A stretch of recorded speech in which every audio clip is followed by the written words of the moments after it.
माझ्या महाराष्ट्रातील बांधवांनो, भगिनी आणि मातांनो, नमस्कार. जय महाराष्ट्र. काय बोलू, कारण गेले काही दिवस त्याच गोष्टी पुन्हा पुन्हा सांगतोय. दिवस एक एक एक एक एक एक उजाडतोय, मावळतोय. नवीन दिवस उजाडतोय, तोही मावळतोय. अनेक जण मला प्रश्न विचारतात. म्हणजे प्रश्न तोच आहे जो तुमच्याही मनात आहे, माझ्याही मनात आहे. एकूणच हे जे काही युद्ध चालू आहे, मला एका लता दीदींच्या गाण्याची आठवण आली. संपूर्ण जगाची अवस्था सरणार कधी रण, याच परिस्थितीत आहे. वाट बघतोय आपण, हे रण संपणार कधी. आणि हे रण लढताना, युद्ध लढताना मागेही आपल्याला बोललो होतो की शत्रू समोर असेल तर आत्तापर्यंत आपण हिंदुस्थानी सगळे जे आहेत, सगळे माझे महाराष्ट्रातले माता भगिनी बांधव आहेत, त्यांनी एक गाव दोन तुकडे करून ह्या शत्रूचा कधीच नायनाट केला असता. पण हा शत्रू दिसत नाही आहे ना, तीच तर पंचायत आहे. आणि हा शत्रूसुद्धा एवढा विचित्र आहे की तो आपल्याच लोकांच्या माध्यमातून आपल्यावरती हल्ला करायला बघतोय. पण तरी देखील आपण सर्वांनी जो एक अभूतपूर्व पराक्रमच, मी म्हणेन, होय पराक्रमच आहे, अभूतपूर्व पराक्रम केलेला आहे की संयम, धैर्य, हिम्मत, जिद्दीने लढतो होता आपण. आणि ही जिद्द, मला खात्री आहे उद्या हे आपलं युद्ध सुरू होऊन, म्हणजे महाराष्ट्राचं 6 आठवडे पूर्ण करतो आपण. 6 आठवडे फार मोठा काळ आहे. गेल्या वेळेला बोललो होतो तेव्हा 5 आठवडे पूर्ण केले होते. आता 6 आठवडे उद्या पूर्ण करू. आकडेवारी काय आहे, महाराष्ट्रामध्ये काय चाललेलं आहे, अनेकांना प्रश्न पडतो. मुंबईत काय चाललंय, महाराष्ट्रात काय चाललेलं आहे. मी नम्रपणाने आपल्यासमोर काही माहिती ठेवतो आहे. याचा अर्थ असं नाही की इतर देशामध्ये इतर राज्य काही कमी करतात, असं नाही आहे. पण आजपर्यंत म्हणजे मी तुमच्याशी बोलतोय, हा आकडा माझा कालचा आहे. त्याच्यानंतर कालची रात्र आणि आत्ता 1 वाजतोय. 1 वाजेपर्यंत आणखीन हा आकडा पुढे सरकलेला आहे. आणि तो आकडा आहे आपण महाराष्ट्रामध्ये किती टेस्ट केलेले आहेत. एक जे काही सगळीकडे काहूर उठते ना, टेस्ट करा, करतोय आपण टेस्ट. जसं जसं आपल्याला शक्य होतंय तसं आपण या सगळ्या सोयीसुविधा वाढवतो आहोत.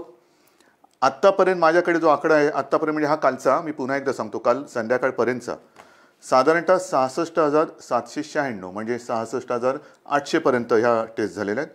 त्याच्यामध्ये किमान 95% ह्या टेस्टमधले जे आपल्या व्यक्ती होत्या त्या निगेटिव्ह आलेल्या आहेत. म्हणजे त्यांना ह्याचा प्रादुर्भाव झालेला नाही. 66-67,000 ह्या टेस्ट झाल्यानंतर मग जे चित्र आपल्यासमोर आहे ते हेच आहे की साधारणतः 3,666-67,000 टेस्ट केल्यानंतर त्याच्यात 3,600 हे पॉझिटिव्ह आलेले आहेत. एकूण आत्तापर्यंत त्यातले 300-350 हे कालपर्यंत सांगतोय, ज्यांना ह्याचा प्रादुर्भाव झाला होता त्यांना बरं करून आपण घरीसुद्धा सोडलेलं आहे. आत्तापर्यंत सुद्धा एक आपण समाधान मानू शकतोय की जेवढे काही पॉझिटिव्ह रुग्ण आपल्याला सापडत आहेत त्यांच्यात किमान 70 ते 75% हे अतिसौम्य किंवा ज्यांना अजिबात लक्षणं नाहीत या वर्गात मोडत आहेत. आपल्याकडे जवळपास आज 52 रुग्ण हे थोडेसे मध्यम गंभीर ते अतिगंभीर या वर्गामध्ये मोडत आहेत. आपलं आता लक्ष आहे हे जे गंभीर आहेत त्यांना वाचवणं.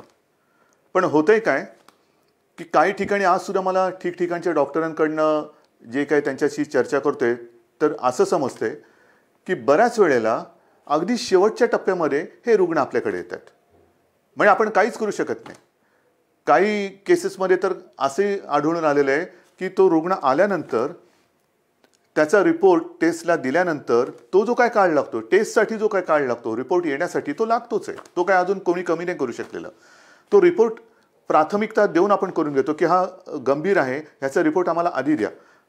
एक काही अपवादात्मक परिस्थितीत असे झालेले आहे की ते रिपोर्ट येण्याच्या आतच त्यांचं दुर्दैवाने निधन झालेलं आहे. आणि म्हणून मला नेहमी हेच तुम्हाला सांगतो आहे आणि सांगायचं आहे की कोणतेही लक्षण, सर्दी, खोकला, ताप हे लपवू नका. घरच्या घरी उपचार करू नका. आपण याची विभागणी केलेली आहे, ज्याला आपण फीवर क्लिनिक म्हणतो. सर्दी, खोकला, ताप यांच्यासाठी दवाखाने पण सुरू केलेले आहेत. ज्यांना ज्यांना ही लक्षणं आढळतील, ही अशी काही ज्याला म्हणतो ना की नुसतं संसर्ग म्हणजे हात लावला तरी झाला असं नाही आहे. जर मास्क लावला, थोडं अंतर ठेवलं तर हे प्रादुर्भावाचा टाळता येतो. पण आपल्यापासून आपल्याला हे लक्षणं दिसत असतील तर लोक वालीत टाकतील का? अशा संस्कृतीचा महाराष्ट्र नाही आहे. एकमेकाला मदत करणारी आपली संस्कृती आहे. आणि म्हणून मी पुन्हा आपल्याला विनंती करतोय की जर का कोणाला अशी लक्षणं आढळली, स्वतःमध्ये अशी लक्षणं वाटली, तर न घाबरता, न पळता, घरच्या घरी न राहता तुम्ही ह्या दवाखान्यात या. जेवढं लवकर आपण याल तेवढं लवकर आपल्यावरती इलाज होईल. आणि मी गेल्या वेळेला सांगितलं होतं की करोना झाला म्हणजे संपलं, असं नाही. आज सुद्धा जे मी तुम्हाला आकडा दिलेला आहे, बरं होऊन म्हणजे काही ठिकाणी तर जवळपास गंभीर झालेली रुग्ण सुद्धा बरे होऊन आपण घरी सोडलेत, म्हणजे त्यांना जाऊ दिलेलं, बरं करून घरी जाऊ दिलेलं आहे. तर असंही आहे, अगदी 6 महिन्याच्या बाळापासून 83, 84, 85 वयाच्या आजीपर्यंत रुग्ण हे बरे झालेले आहेत, बरे होत आहेत. पण वेळेमध्ये आले तर वेळेत आले पाहिजे. एक गोष्ट मला आणखीन सांगावीशी वाटते की काल मी संध्याकाळी मुंबईतील जे आपले खाजगी दवाखाने आहेत, हॉस्पिटल्स आहेत, किंबहुना स्वतः काही प्रॅक्टिस करणारे डॉक्टर्स आहेत, यांच्यापैकी काही डॉक्टरांशी बोललो. आणि मला समाधान आहेत, हे सुद्धा कुठेही लढायला कमी नाही आहेत. त्यांच्याशी मी स्वतः बोललो, आपले टास्क फोर्सचे डॉक्टर बोलले, महापालिका आयुक्त बोलले. या सर्वांनी एक आपल्याला आश्वासन दिलेलं आहे, विश्वास दिलेला आहे की आज उद्यापासून ह्यांच्या सगळ्या ज्या काही प्रॅक्टिस आहेत, विशेषतः नॉन कोविड पेशंटसाठी, नॉन कोविड म्हणजे ज्यांना कोविड नाही आहे, कोरोना झालेला नाही आहे, असे सुद्धा अनेक रुग्ण, त्यांच्या जुन्या तक्रारी आहेत. कोणाला किडनीचे आजार आहेत, कोणाला हृदयरोग आहे, कोणाला मधुमेह आहे, इतरही काही व्याधी आहेत, काही जणांना अचानक होत आहेत. तर त्यांच्यावरती उपचार करण्यासाठी हे क्लिनिक, हे दवाखाने आणि हे हॉस्पिटल्स ही कोणत्याही परिस्थितीत चालू पाहिजेत. नाहीतर कोरोना कोरोना कोरोना करताना ह्यांच्याकडे दुर्लक्ष झालं तर हाही वर्ग खूप मोठा आहे. त्याच्यासाठी ते आपल्याला मदत करतात. त्या सगळ्यांना मी धन्यवाद देतोय. आणि मी संपूर्ण महाराष्ट्रातील डॉक्टर्सना आवाहन करतोय, विनंती करतो आहे की मुंबईतले डॉक्टर्स तयार झालेले आहेत, महाराष्ट्रामध्ये सुद्धा तयार होत आहेत. पण आता घाबरू नका. तुम्हाला जे जे काही हवं आहे, जे जे काय सरकार म्हणून करता येणं शक्य आहे, ते सर्व सरकार म्हणून आम्ही करतो आहोत. काही काळजी करू नका. तुम्हाला अगदी PPE किट पाहिजे असतील, जिथे जिथे शक्य आहे, कारण आजही या सगळ्या उपकरणांचा थोडा नाही म्हटलं तरी तुटवडा आहेच. मी उगाच काहीतरी खोटं सांगणार नाही आहे, पण तुटवडा थोडासा आहे. पुरवठा होतो आहे, केंद्राकडनं होतोय. राज्य सरकारसुद्धा जिथून जिथून शक्य होईल तिथून हा जो काही उपकरणांचा आपल्याला पुरवठा होऊ शकतोय त्यांना संपर्क करून त्यांच्याकडनं सुद्धा घेतोय. म्हणजे हे होत आहे, परिस्थिती सुधारते, नक्कीच सुधारते. धान्याच्या बाबतीत सुद्धा जवळपास 80-90% लोकांपर्यंत राशन आपण पोहोचवलेलं आहे.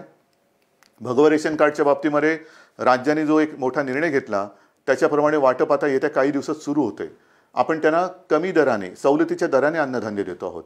केंद्राने सुद्धा, मी मागे जे बोललो होतो किमान आधारभूत किमतीने, त्याच्या बाबतीत सुद्धा ते मदत करतायत. आपल्याला अजून काय करता येणं शक्य आहे ह्याच्याबद्दल विचार करून केंद्राशी आपली बोलणी चालू आहेत. केंद्र सुद्धा आपल्याला मदत करते. महत्त्वाचा मुद्दा काय, अनेकांना असं आजही वाटते की केंद्र सरकार मोफत धान्य वाटते, तुम्ही का नाही देत? मोफत धान्य, केंद्र मोफत धान्य देते, मग तुम्ही का नाही देत? मोफत देत आहे, पण ते आत्तापर्यंत तरी फक्त त्यांनी तांदूळ दिलेले आहे. आणि हा तांदूळ सुद्धा अन्न सुरक्षा जी काही आपली एक योजना आहे त्यातल्या लाभार्थ्यांसाठी आहे. जसजसा तांदूळ येतोय तसं तोही आपण वाटतोय. या तांदूळाबरोबर आपण डाळ आणि गव्हाची मागणी केलेली आहे. कारण नुसता तांदूळ घेतोय तो आम्ही देतोय, पण तांदूळासोबत म्हणजे भाताबरोबर गहू आणि डाळ तर पाहिजे. त्या गहू आणि डाळीची सुद्धा आपण मागणी केलेली आहे. आणि मला विश्वास आहे अजून जरी त्याच्यात काही सुधारणा झाली नसली तरी लवकरात लवकर केंद्र सरकार ही आपली मागणी मान्य करून डाळीचा आणि गव्हाचा सुद्धा पुरवठा आपल्याला करेल. तो जसा येईल तसं तो आपण वितरण करेल, त्याची सुरुवात करतोय. एकूणच काय की हळूहळू आता गोष्टी या आपल्याला लक्षात आल्यानंतर त्याच्याही बाबतीत यंत्रणा ही व्यवस्थित काम करते आहे. हे सगळं करताना आता उद्या 20 तारीख आपण तर आपला लॉकडाऊन 30 तारखेपर्यंत आणि केंद्र सरकारने म्हणजे माननीय पंतप्रधानांनी तर 3 मे पर्यंत केलं. चांगली गोष्ट केली. ह्याचं कारण असं की गेल्या काही दिवसामध्ये हे जे काही आकडे आहेत हे केंद्र सरकार सुद्धा बोलते की थोडेसे त्याच्यामध्ये घट होते. महाराष्ट्रामध्ये सुद्धा आणि मुंबईमध्ये सुद्धा मी अद्याप काही बोलणार नाहीये. गेल्या काही दिवसातले आकडे ह्याची पुन्हा मी एक तपासणी करायला सांगितले की मला खात्रीपूर्वक सांगा. आहे रोजची मला माहिती येते, पण कुठेही भ्रमात आपण राहायचं नाहीये. कारण हा कोरोना जो आहे जगभराचा आपण अनुभव घेतला तर त्याची वाढ होते, पुन्हा थोडी खाली होते, पुन्हा वरती येतो, पुन्हा खाली जातो. हे थोडं वरखाली होतं. खाली लवकर येईल आणि वर जास्त जाणार नाही ह्याची दक्षता आपल्याला घ्यायची. कुठेही भ्रमात राहून चालणार नाही, गाफील राहून चालणार नाही. आता काय झालं, आला खाली नाही, खाली नाही, तो खाली आला आणि आपण गाफील राहिलो तर तो खाली आणि जाऊ रे. तर तसं नकोय, मला गाफील राहायचं नाहीये. आज मला महत्त्वाचं जे सांगायचं आहे की 20 तारखेपासून जे काही सगळं ठप्प झालेलं आहे, अर्थचक्र आपलं या कोरोनाच्या चिखलात रुतलेलं आहे. अर्थचक्र हे पुन्हा फिरवायलाच पाहिजे, नाहीतर कोरोनातून आपण बाहेर पडू आणि आर्थिक संकटात म्हणजे आगीतून फुफाट्यात. आणि त्याच्यासाठी उद्यापासून परत एकदा गणपती बाप्पा मोरया करून काही ठिकाणी आपण याला मोजक्या आणि माफक स्वरूपात परवानगी देत आहोत. त्याबद्दल सुद्धा मला थोड्याशा गोष्टी स्पष्ट करायच्या आहेत. आता एकूण राज्याचं जर का चित्र आपल्या डोळ्यासमोर आणलं तर काही जिल्हे सुदैवाने हे 0 रुग्णाचे आहेत. 0, तिकडे एक सुद्धा रुग्ण नाही आहे आणि तो होताही कामा नये. काही ठिकाणी जे थोडेसे होते त्याच्यात आता घट येत म्हणजे नवीन रुग्ण नाही आहे आणि त्याच्यात वाढ होत नाही आहे. आहेत ते सुद्धा बरे होऊन घरी चाललेले आहेत. मग आपण थोडे झोन केलेले आहेत, red zone, orange zone, green zone. Red zone साहजिकच आहे, जिकडे आज देखील रुग्णांच्या संख्येमध्ये वाढ होते ते रेड झोन आहे. ऑरेंज झोन जिकडे रुग्ण आहेत पण नवीन वाढ तशी झालेली नाही आहेत. आणि तिसरं ग्रीन झोन म्हणजे तिकडे 0 आहे. तर ह्या खास करून ग्रीन झोनमध्ये आणि ऑरेंज झोनमध्ये आपण माफक स्वरूपामध्ये उद्योगधंद्यांना परवानगी देतो आहोत. ह्याबद्दल सूचना या तळागाळापर्यंत गेलेल्या आहेत. आजपर्यंत आपण काय करत होतो, फक्त आणि फक्त जीवनावश्यक वस्तूंच्या उद्योगांना आणि त्याच्या मालवाहतुकीला परवानगी देत होतो. आता जिथे जिथे शक्य आहे त्या उद्योजकांना सुद्धा आपण सांगतो आहोत की जर तुम्ही तुमच्या मजुरांची काळजी, कर्मचाऱ्यांची काळजी तुमच्या त्या आवारात घेत असाल, आम्ही धान्य पुरवठा करू, तुमचं रॉ मटेरियल येईल, सगळं काम तुम्ही करा, मजुरांची ये जा होता कामा नये. कारण हे जे काय माल वाहतूक वेगळी आणि व्हायरस वाहतूक वेगळी. आपल्याला व्हायरस वाहतूक नाही करायची, आपल्याला माल वाहतूक करायची.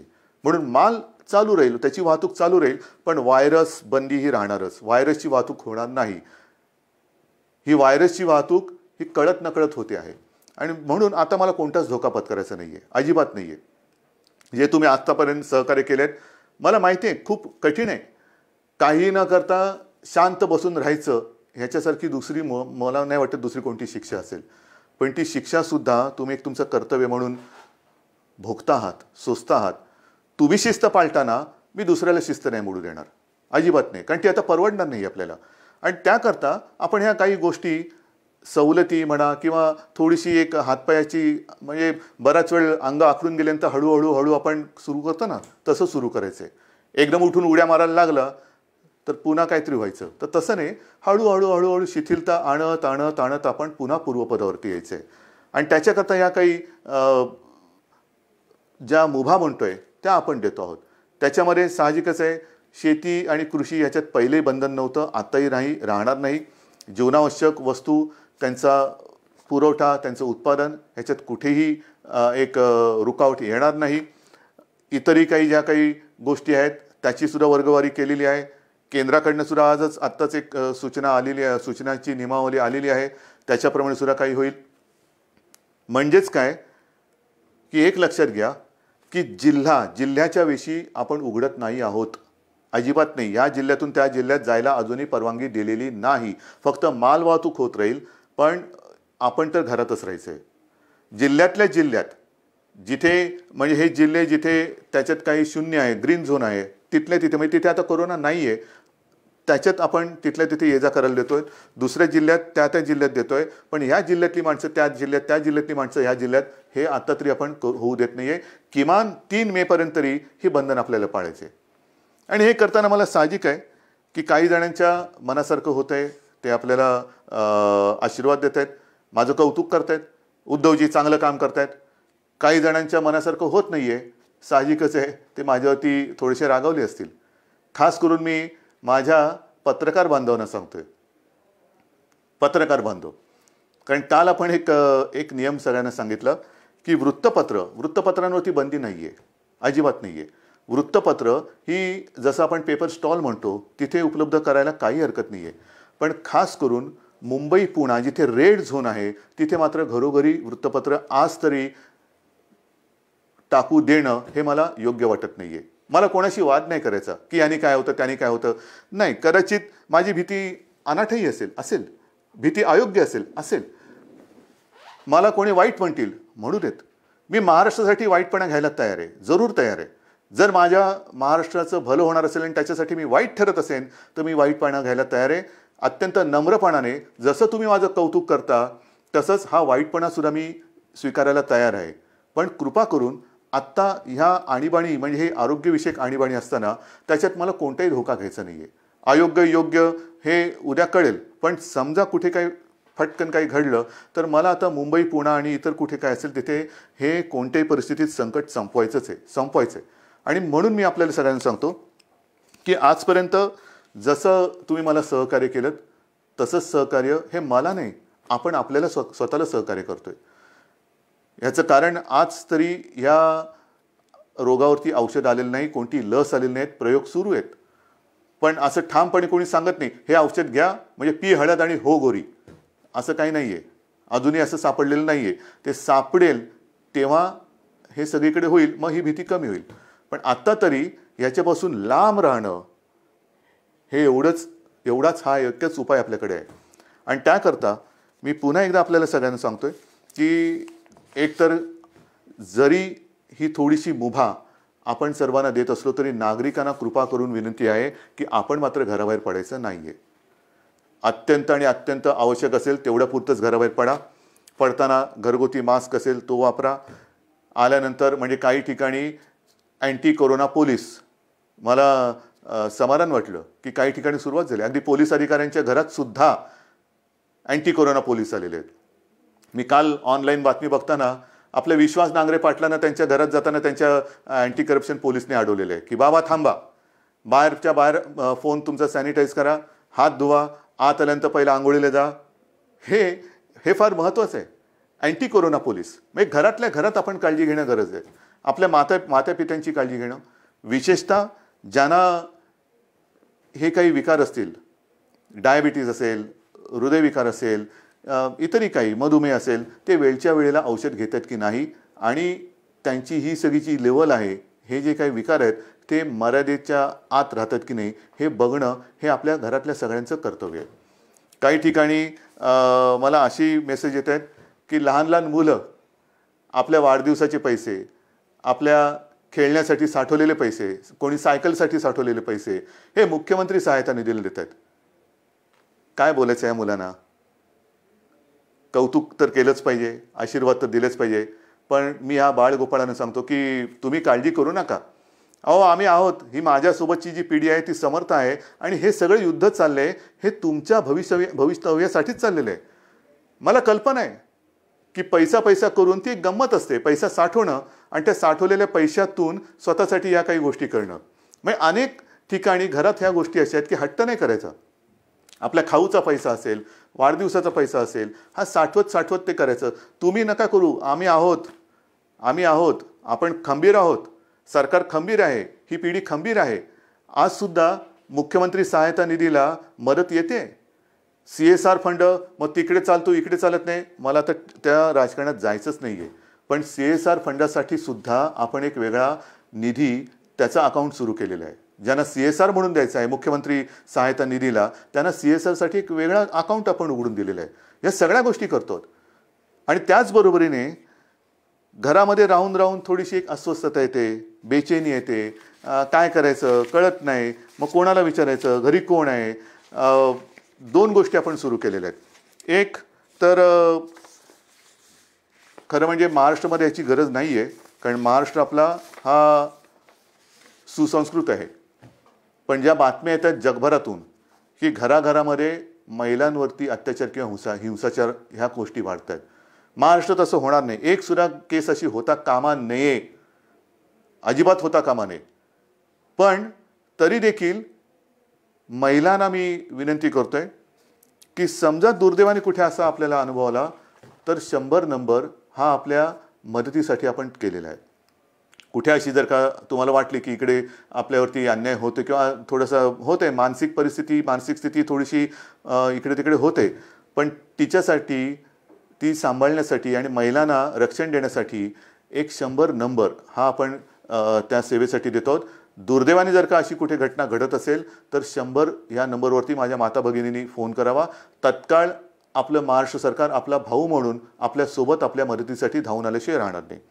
आणि हे सांगत असताना मी आणखीन 2 नंबर आपल्याला सांगतोय, कारण इतके दिवस घरी राहिल्यानंतर मन अशांत होणार, मनात बेचैनी वाढणार, एकटेपण वाटणार, काय करावं कळत नाहीये, थोडंसं वैफल्य वाटणार. मग काय करायचं?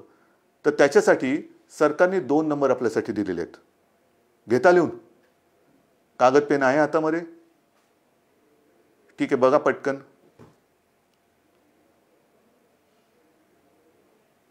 घ्या लिहून. पहिला नंबर आहे तो मुंबई महापालिका आणि बिर्ला. अनेक स्वयंसेवी संस्था आपल्याला विविध रूपाने मदतीला येत आहेत. कोणी अन्नधान्य देत आहे, कोणी पैसे देत आहे, कोणी उपकरणं देत आहे, काही या सेवा देत आहे.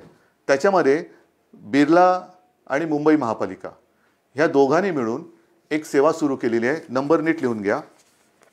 1800 लिहिलात? 1800 120 820050. पुन्हा एकदा सांगतो.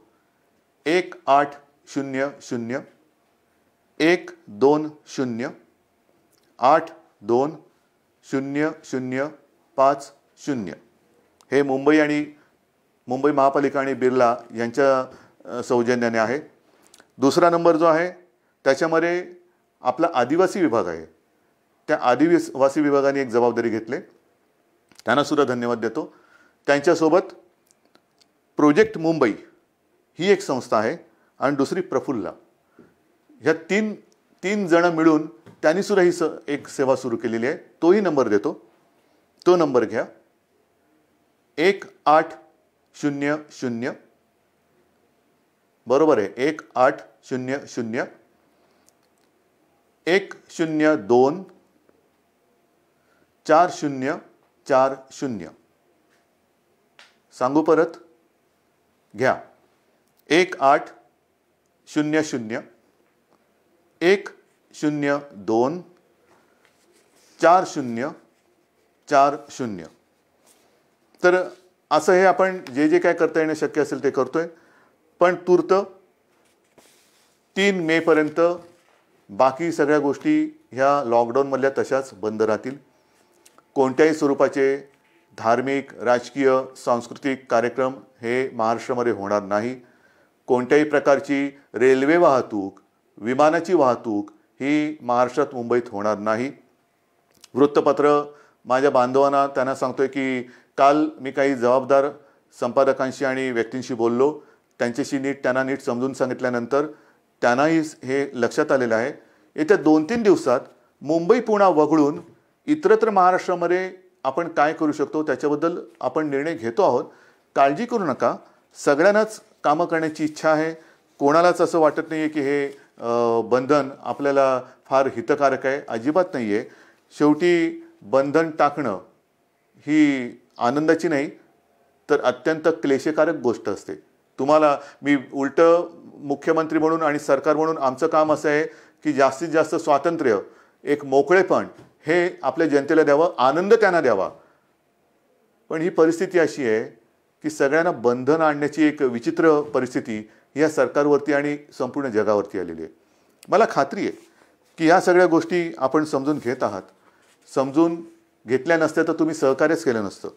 विशेषतः जे इतर राज्यातले मजूरसुद्धा आहेत त्यांनीसुद्धा आता सहकार्य करण्याचं एकूण मला दिसतंय की ठरवल्यासारखं आहे, कारण ते सुद्धा शांत झालेले आहेत.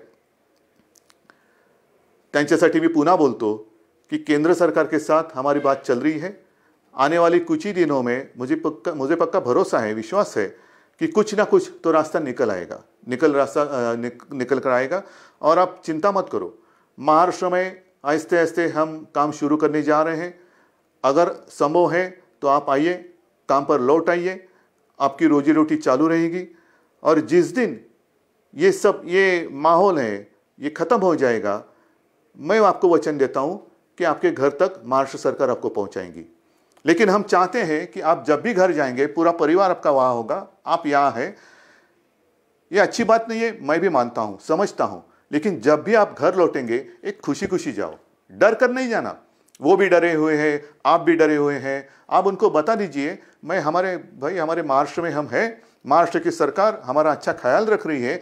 आप हमारी चिंता ना करें, आपकी भी चिंता, वहाँ की सरकार आपका ख्याल रख रही है, तो आप भी चिंता ना करें. लेकिन सब संभल कर रहिए. ये दिन कुछ ही दिनों का सवाल है, ये भी दिन निकल जाएंगे और फिर से मुझे पक्का भरोसा है खुशी की दिन लौट आएंगे. और इन शब्दों के साथ सबको मैं आभार व्यक्त करता हूँ, धन्यवाद देता हूँ. सगळ्यांना जय हिंद, जय महाराष्ट्र. लढायचंच आणि जिंकायचंच.